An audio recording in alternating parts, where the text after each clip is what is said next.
New court documents reveal that singer David is officially a murder suspect, and there is a criminal case being pursued against him. The evidence will prove that Kouri Richins murdered Eric for his money and to get a fresh start at life. Shocking new twists in the death of teen cheerleader Anna Kepner aboard a Carnival cruise ship.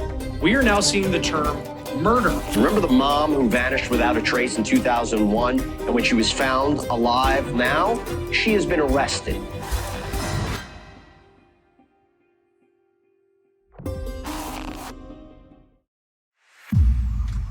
Hey True Crime Besties, welcome back to an all-new episode of Seriously.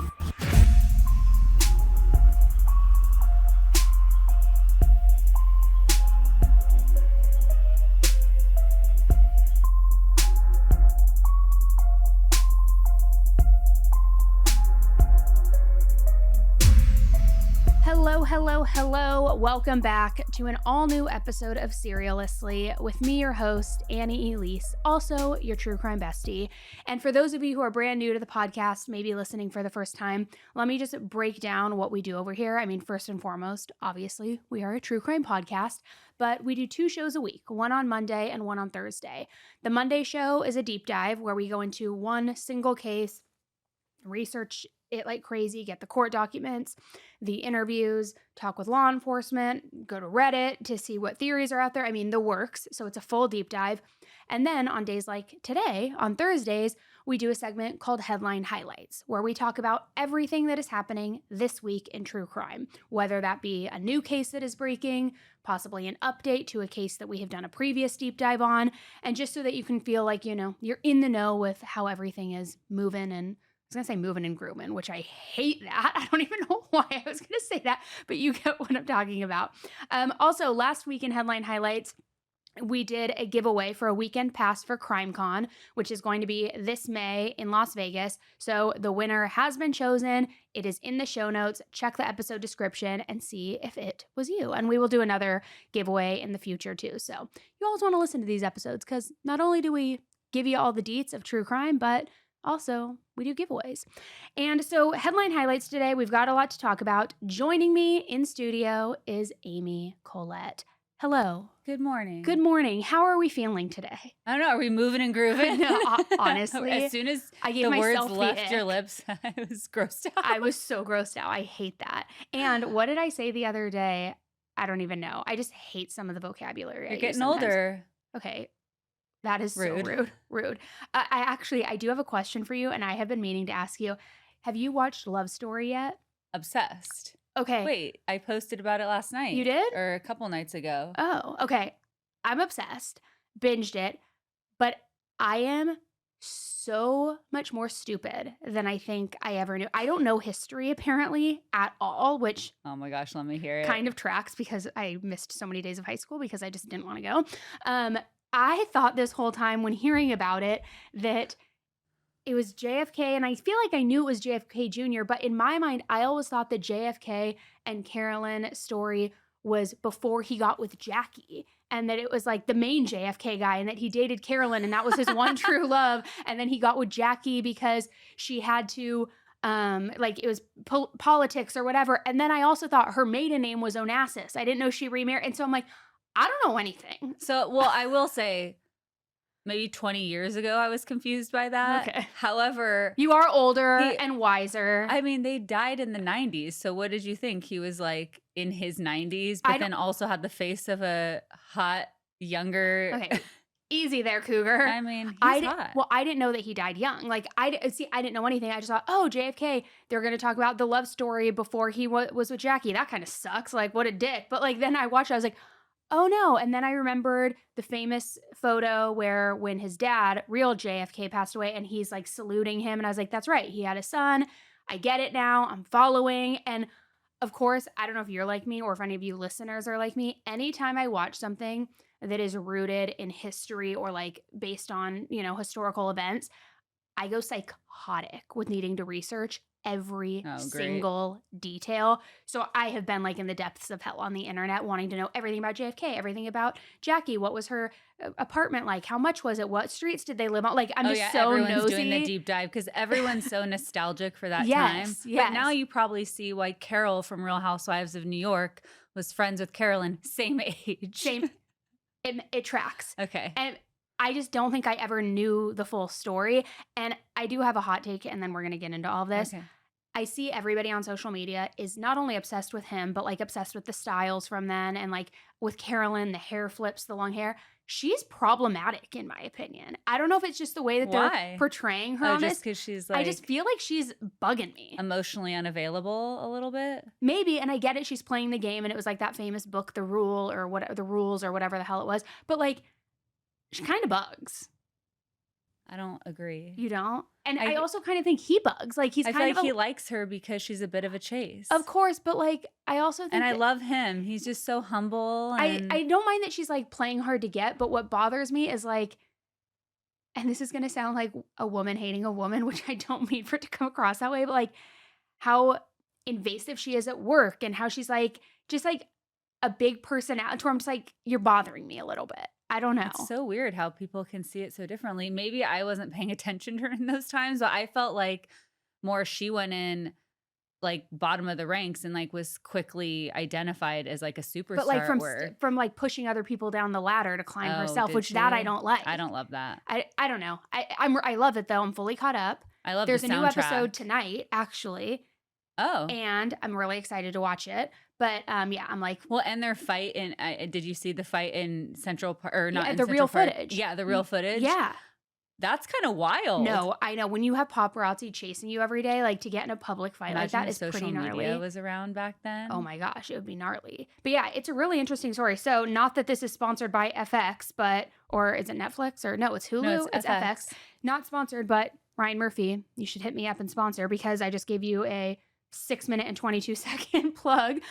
No, I really like That's it. good. For those of you who have not watched Love Story yet, go watch it. Well, they're doing the JFK lookalike in Washington Square Park this weekend. Oh, so really? That's why I'm like, I want to book a flight. Oh, I think maybe next episode, I have a lot of thoughts on him. I think he's kind of like a mama's boy a little bit and like Yeah.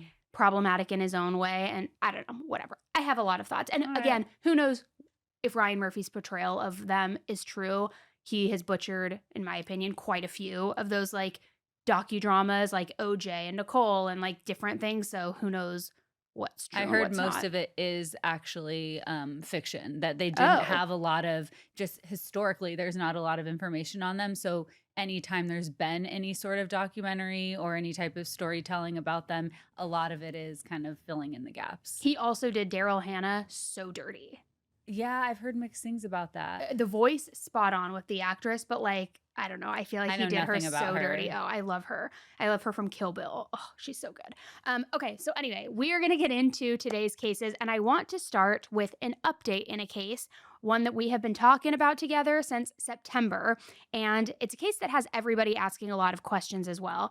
It's the ongoing case involving David, D4vd, and Celeste Hernandez. Now, I want to rewind first and do a quick little recap for everybody because it feels like information about this case has just been coming in bits and pieces for the last several months. I also did do a mini deep dive on this when it first broke back in September, and it goes into all of the details about how David and Celeste met, their alleged relationship, and way more. But back in early 2024, 14-year-old Celeste Hernandez was reported missing from Lake Elsinore, California. Now, she had run away a few times before this, but she always was found and always had returned back home. However, this time, she was never found. So then, fast forward to September 8th, 2025, when a tow yard in LA had called the police about a terrible odor and flies that were coming from a black Tesla. Now, this Tesla had been brought there after it had been reported as abandoned, so then it was taken to this tow yard. And when the police arrived upon hearing, of this odor and these flies circling around, they found severely decomposed remains in the frunk of the Tesla, which that word will never get easier and less cringe to say, but basically it's the front trunk. There were also rumors at the time that the body that they had found was dismembered. However, I think it was like TMZ had reported that, and then it was quickly debunked, and then it was also indicated that it had been frozen, and I'm going to get to that in just a minute here. So ultimately, the body was later identified as Celeste, and the Tesla was registered to a 20-year-old rising musician who went by David, or D4vd. His legal name, David Anthony Burke. Now, as soon as the investigators had a person connected to this Tesla, the investigation started unfolding. However, I will say it started unfolding pretty slowly. LAPD executed search warrants at the house that David was staying in. He was renting it at the time, a mansion in the Hollywood Hills. And then they took the Tesla as evidence, and they also seized electronics from the house. However, through all of this, Celeste's death had never been publicly ruled as a homicide. No suspects had been named either. And the reason for this is because when they found the decomposed remains, it was said that they were so badly decomposed that they not only couldn't identify a cause of death, but they couldn't identify a manner of death. And I'm going to get to a little more into that in a bit too. But some big developments have happened in the last couple of months, and I want to review those. About a month ago, we talked about how there was a grand jury in this case and that one of David's friends had been arrested for failure to appear as a witness. However, the details of the grand jury weren't exactly clear until now, because just recently, over 150 court documents were released by the state of Texas, and they were released kind of unintentionally. See, David's parents, Colleen and DeWood Burke, were subpoenaed to appear as witnesses in the grand jury, but when they fought those subpoenas in Texas court, all of the court records became public. And these records not only confirm some of the things that people were already speculating, but they also tell us some new information. The first thing that we learned from these documents is that David is, quote, the official target of this grand jury.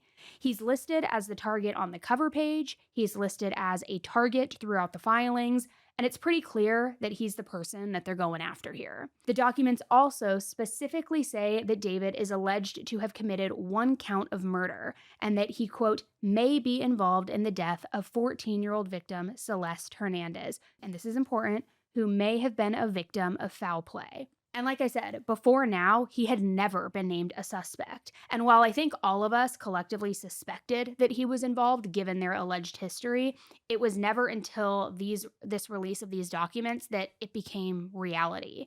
And I want to go back to that line about where it says that he may be involved in the death of 14-year-old victim Celeste Hernandez, who may have been a victim of foul play. Because earlier, when I mentioned when the remains were first found, they couldn't identify, obviously, cause of death or manner of death. So they certainly couldn't tell if there was foul play or not, right? But another important detail was that a lot of people were thinking that maybe he would be able to skirt out of this or around this by saying, you know, it was an accidental death, it was an overdose, then I panicked and I just concealed her body, which, for those who aren't familiar, the charges and the sentencing between manslaughter, murder 1, murder 2, or concealment of a corpse or even dismemberment of a corpse, the sentences are so vastly different. You can serve under a year sometimes for just concealment of a body. So at that point, it was like, unless they actually knew that the cause of death was or the manner of death rather was homicide, they couldn't really do much. So here, I think it's pretty telling that they say she may have been the victim of foul play. The other thing that was, again, always speculated but never confirmed was that Celeste's body was dismembered. Now, according to these newly released filings, it was actually worse than anybody thought or heard. Her body was confirmed to be dismembered, but it was also confirmed to have been put in 2 separate cadaver bags. One bag had her head and torso, and the other bag had her arms and legs. The documents describe severe decomposition, insects everywhere, and a strong smell of decay, which is so awful and horrible. She was 14 years old. It is just the fact that they were in a relationship, again, allegedly, and he was so many years older than her. And then this is the way that they dispose of her. I say they, meaning him and I think his, what do you call it? Not posse, but like, what do you call it? Like group? What? I don't know. What's the word? Like your camp, your click. What's I the was going to word? say posse too, but I stopped myself. Yeah, I think that he had help is my point, and I think that that's why in the previous grand jury it was a failure to appear. I don't think anybody's wanting to like flip on him and talk about him. But also, if you remember too, right after the news broke of the body of Celeste's body being found, he transferred his properties into his mom's name. Things that you don't do if you're innocent, unless you're trying to like protect your assets, right? So there's obviously still so much more that needs to be done to finally have justice for Celeste. David hasn't even been arrested at this point yet. He isn't facing any official charges, as far as we know. But the fact that he is the target of this new investigation and the grand jury and all of it, it's definitely a start. So it's certainly more than we had a few months ago. I'm going to continue to follow this one very, very closely as it moves forward, and hopefully they finally have enough after all of this to arrest David. But let me know what you think, and let me know if you want me to revisit and do another single deep dive with everything that has come out through the last, 6 or 7 months, just so that it's all in one place, because it goes deeper too with his music videos, his lyrics. He had, what was that song called? Like Romantic Homicide. They had, I believe it was like matching tattoos, some weird stuff. So if you want that deep dive, let me know either in the Q&A section on Spotify, the comment section on YouTube, or the review section on Apple. So that's the update we have there. I feel like there's been so much suspicion around this guy for so long. I can't believe there hasn't been an arrest yet. I agree with you. I think it's because it was so difficult, given the state of her remains, to determine anything. How do you charge someone? And you obviously have to bring a lot of forensic experts in to figure out, okay, how do we back into this of like a time of death? How bad is the decomp? Then when they're dismembered, what was the cause of death? And it doesn't even seem, from what I've seen, that has been listed yet officially. I mean, manner of death possibly. So it's been slow, but hopefully this asshole goes down if he's the one responsible. Absolutely. Which I believe he is. Same. Speaking of assholes, some more movement in the Anna Kepner case. Okay. After months of feeling like there's been no movement in this case, there's finally some movement. And just as a quick recap for anybody that may have not been familiar with the story, Anna Kepner is an 18-year-old girl out of Titusville, Florida, who was murdered in November 2025 while aboard a Carnival cruise ship on a family vacation with her father and stepmother, where she was sharing a cabin with her biological younger brother and also her 16-year-old stepbrother. So Anna's death was ruled a homicide by asphyxiation, specifically a bar hold, and the FBI had taken over the investigation almost immediately because it took place over international waters. And if you remember, a few weeks ago in Headline Highlights, we covered the story because the stepbrother was arrested and brought to court, and we were trying to figure out and see if he was going to be charged as a minor or as an adult. And because of the severity of the crime, it was really unsure, but everything has been sealed. And so we really have had no information. However, he has officially been charged as a minor with Anna's homicide and an additional crime that has been redacted. Now, there's some talk about this redacted crime and that it could potentially be sexually related. And the reason why there's talk about it possibly being a sexual crime is because it is redacted and because there was this rumored infatuation between the stepbrother and Anna, and even Anna's ex-boyfriend had made a comment about some behavior that was inappropriate behavior on a FaceTime call that he witnessed.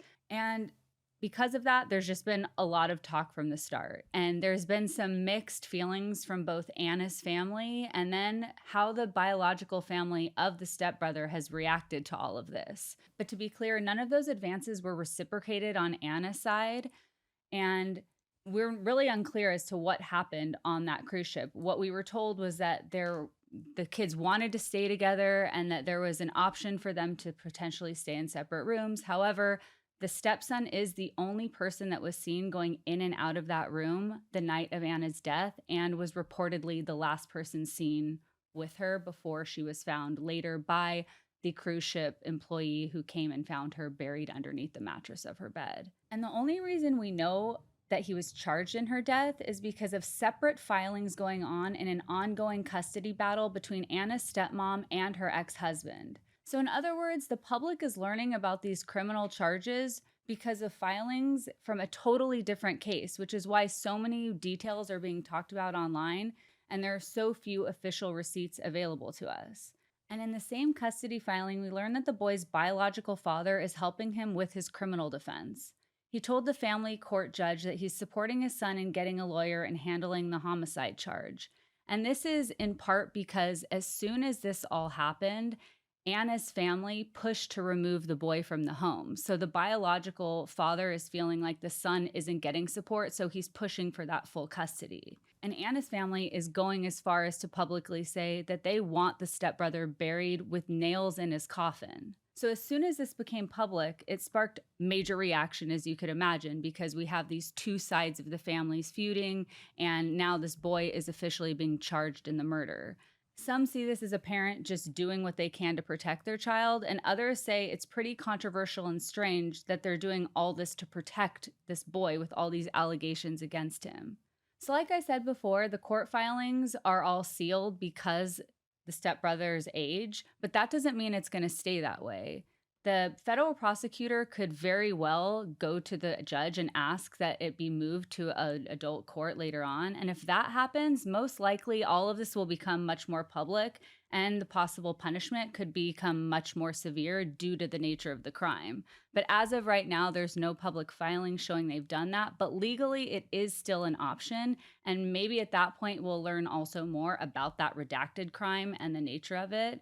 So for now, that's where things stand. But as always, we'll keep you updated on that. But I think that's the biggest thing is it's going to come down to where they move the case, if they move the case, because just like Aiden Fucci, which also happened in Florida, he ended up being tried as an adult. But if he is tried as a juvenile, they can only hold him. And I think you said this on the last update we had until he's 21 years old.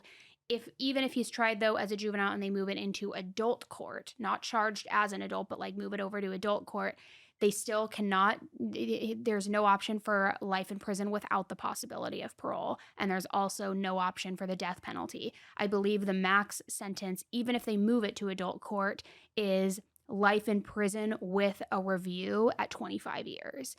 But if they don't move it to adult court and keep it there, he's going to be out at 21. And what, he's 16?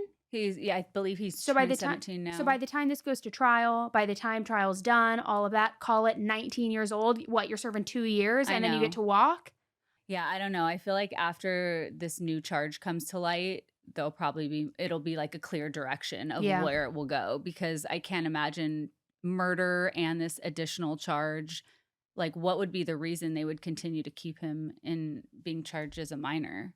I don't know. And I wonder what that redacted charge could be. I mean, potentially, something with a sexual component. The other thought was like, could it be like burglary? Like, did he steal something off of her person? I don't know. Like, but that wouldn't be redacted. I don't know. It's weird. It's just tricky since this is all going down with a custody hearing as well. So it's like the parents are already kind of at odds, and then they've got this huge issue going on.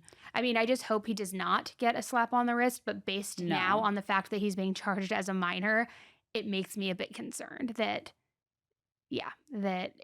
I hope he gets moved to adult court, but I guess we'll see. I don't know. We'll see. Okay, so moving into this next story, we have talked about Kouri Richins before. We have talked about her ad nauseum, it feels like, but she is the lady who allegedly killed her husband and then later wrote a children's book about grief, trying to capitalize on it and make a buck. I also released a deep dive on Kouri Richins on Tuesday over on the 10 to Life podcast feed. In this episode, we outline all of it. I mean, the money hunger that Kouri allegedly had, the fist fights with his family, the weird cryptic notes that she has been sending while waiting for trial, literally telling people what their testimony should be, which, if that's not witness intimidation or witness tampering, I don't know what is. But we released that on Tuesday. Go listen. It is on YouTube, the same channel if you're watching this on YouTube. But if you're listening to the podcast version of this, it is not in this podcast feed. You have to go search our second true crime podcast, which is 10 to Life. So go listen. I will also link it in the show notes. But my point is, her trial started last week, and I want to start breaking down some of the biggest key takeaway moments that happened during that first week. So when it first kicked off on February 23rd, the prosecutors opened by basically flat out saying that this case was not some sort of tragic accident. They told the jurors that they believed that Kouri had poisoned her husband, Eric, with fentanyl. More specifically, she had laced his drink, his Moscow Mule, with fentanyl, and that she did it all for money. The state said that Kouri was in major amounts of debt and that she murdered her husband knowing that she would inherit millions of dollars from his business. Also because she knew that she would get another $2 million from his life insurance policies. So they started bringing in testimony from the police and from the first responders who arrived on the scene that day. And the medical examiner's autopsy was also a part of this. And this was a very big deal because she said that there was fentanyl in Eric's system and that it wasn't just a little amount. There was approximately 5 times the lethal amount. So it was also made very clear that the drug was illicit. It wasn't medical grade. It couldn't have been from any medications that were found in the home or like a small dosage where something happens to get laced a tiny bit. Like, this was deliberate. 5 times a lethal amount. But the biggest bombshells came later in the week, and this is where some major stuff was dropped. A woman named Carmen, who used to be the Richins family housekeeper, ended up taking the stand. And this is kind of where things also went from theory to very specific, detailed allegations. She testified that Kouri had asked her to buy drugs for her 4 different times. 3 times before Eric died and 1 time after. Now, at first, Carmen said that it was just pain pills. But then she said Kouri wanted something stronger. She said that Kouri specifically even used the phrase, "I want the Michael Jackson stuff." So prosecutors made it clear that they believed that that meant fentanyl. So Carmen said that after each time that Kouri asked her for these pills, she went and met up with somebody, bought approximately 15 to 20 pills, and it put them in a little plastic bag, and then she used money that Kouri gave her to pay for them. Sometimes it was cash up front, sometimes she got paid back later, but it was facilitated by Kouri. But here's something that made people pause a little bit. Carmen testified that she felt so uncomfortable having those pills that she buried them in a fire pit at a property that Kouri owned. Not at the main house, but at an investment property. She said that she didn't want to keep them on her. She didn't know what else to do with them, so she wanted to go there and she buried them. That was the best course of action, I guess, which I don't understand that. Like, why not flush them? Why not dissolve them? Why not stomp on them, crush them, and then flush them or put them down the sink? Why would you bury them? Because then can't you just go dig them up later, or can't somebody dig them up, or God forbid, like a kid gets access to them? It just makes no sense to me, but what do I know?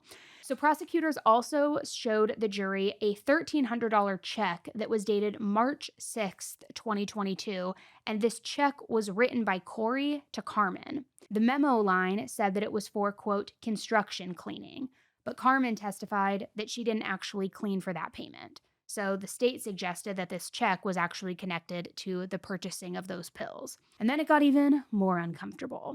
Carmen testified that after Eric died, she had called Kouri and basically said, "Please tell me that those pills were not for him."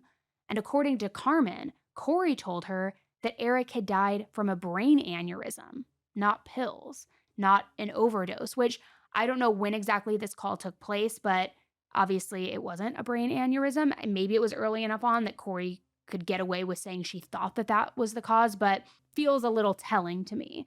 And that detail also stuck out, obviously, because jurors had already heard that Eric had died from a lethal level of fentanyl in his system. Now, this trial is still ongoing, and it's been happening all week this week, too. So if you want me to keep doing these trial updates in headline highlights, absolutely let me know. I'm happy to jump on here and let you know everything we're hearing. I will say this, too. Although I do personally, my opinion is that Kouri is guilty, I do think that the defense is doing a pretty good job.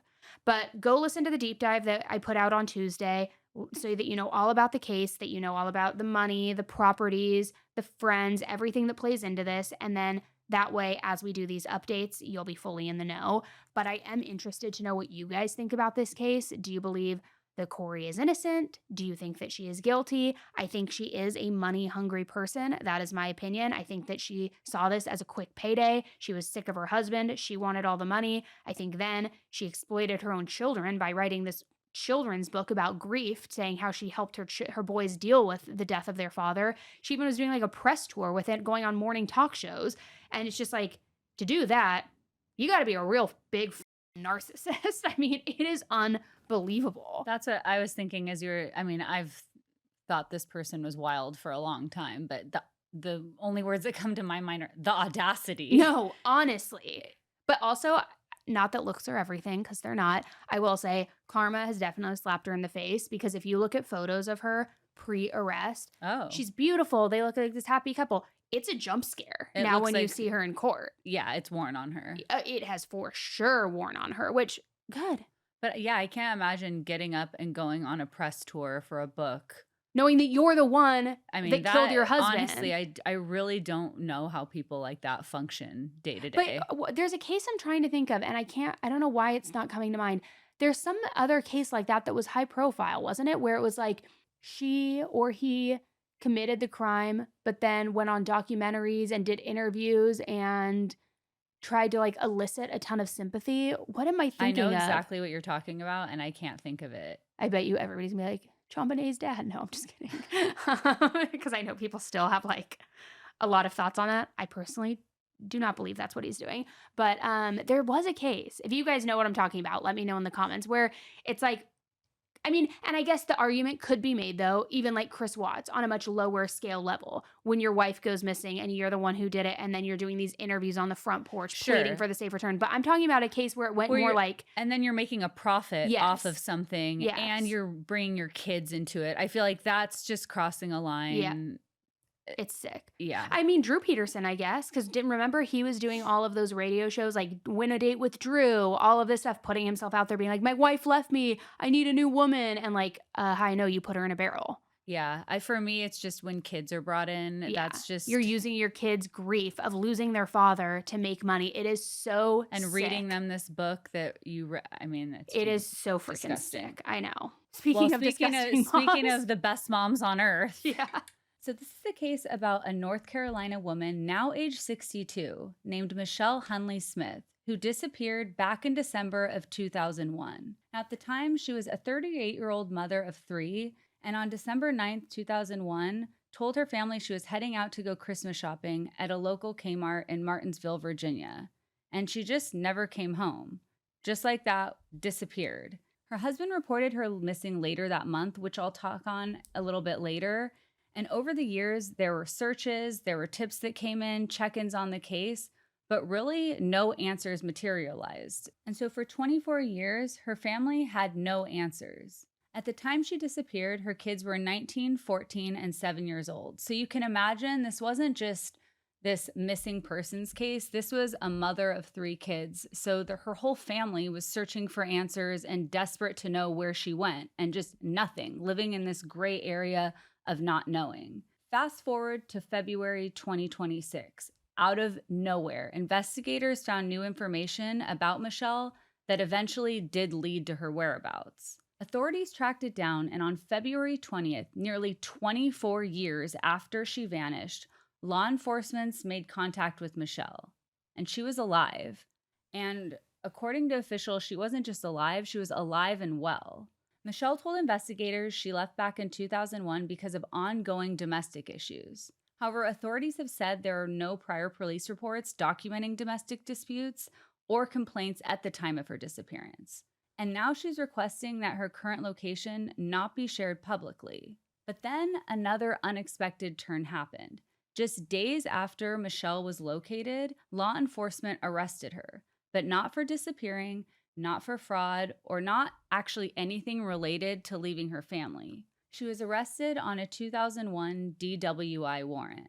According to records, in November of 2001, just weeks before she vanished, Michele had been charged with driving while impaired, and she was scheduled to appear in court, but then never showed up because by then she was already missing and disappeared. So when she failed to appear, a warrant was issued, and that warrant had stayed active for all of these 24 years. So once authorities confirmed she was alive, they saw that outstanding warrant. And on February 25th, they took her into custody in North Carolina on that decades-old failure to appear tied to that DWI case. She later posted bond and was released that same day. So officials say there isn't enough evidence to charge her with a crime related to the disappearance itself. And as of now, the only legal issue that she's facing is from that 2001 DWI case.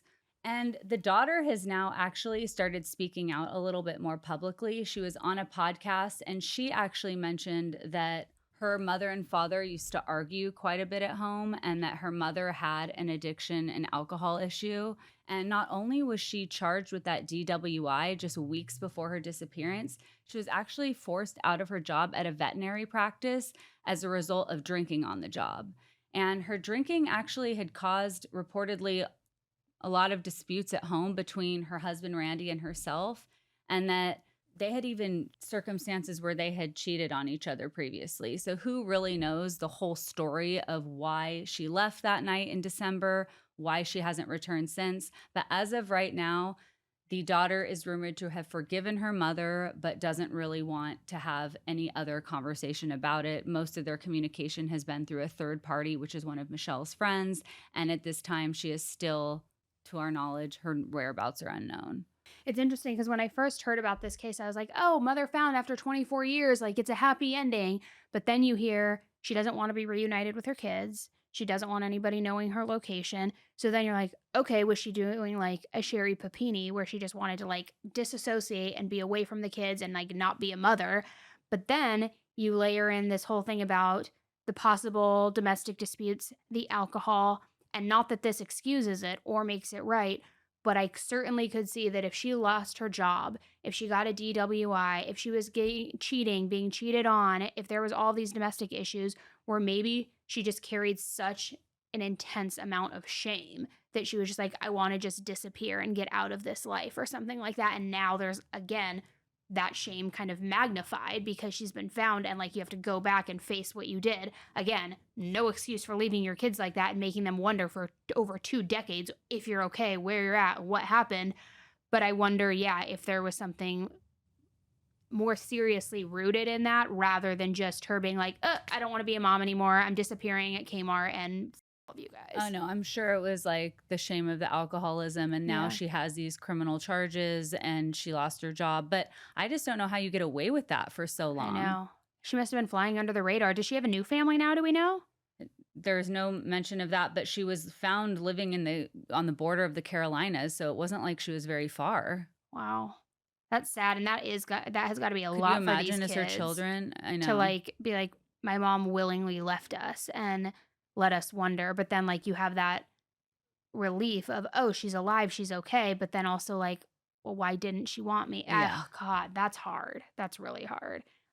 Well, I know that this week was full of heavy cases, guys, and actually a lot of really crappy moms at that. So thank you guys so much for tuning in. As a reminder, if you entered the Crime Con giveaway, take a look at the episode description so that you can see if you are the winner. But don't worry, we will do more of these in the future if you didn't win this one. And go listen to the Kouri Deep Dive from Tuesday. We also did a wild case on this feed on Monday about a man who literally tried to murder his wife multiple times. It is so unbelievable. And I think there was like a total net worth involved of like $350 million. So just super insane. So go take a listen to both of those and let me know your thoughts. And until the next one, be nice. Don't kill people. Don't poison anybody. Don't put anybody in your frunk. Don't disappear. Don't disappear unless you're like an ex-boyfriend. Then go ahead, disappear. Bye. Bye. See ya. Don't want you. See ya. Wouldn't want to be ya. And don't be a creepy brother. Ew. All right. Until the next one, do all of that and stay safe.